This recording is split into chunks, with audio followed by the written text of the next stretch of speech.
cudabûna me û nêrtiyê. Tiştekî dinya balê dikişîne jî çêbûna nêrtî û mediyê ye. Ev jî seriya tevlîhev dike.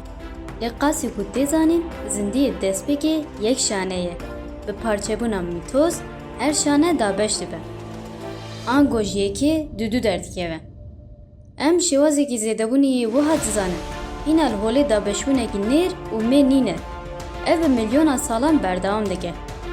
Qasî ku hatiye tespît kirin, beriya 300 milyon salan dabeşbûna zindiya ya nêr û mê pêk hatiye.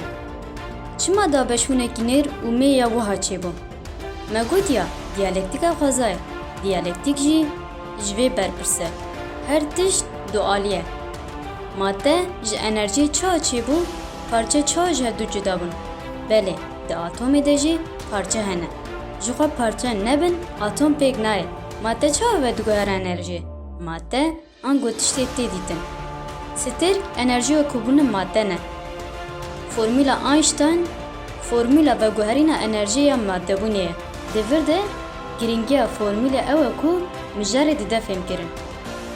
Mijara mêtî û nêrtiyê jî dirêjahiya vêya ye. Tiştekî derve yan li dijî gerdûnê nîne.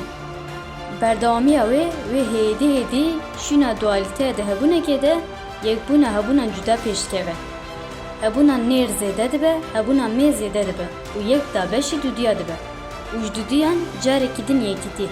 Her ku diçe nêrtiyekî kurbî û mêtiyekî kurbî pêş dikeve. Kêm zêde ev beriya 300 milyon salan e. Hem di nebatan de hem jî di heywana de pêşketinekî wiha çêdibe.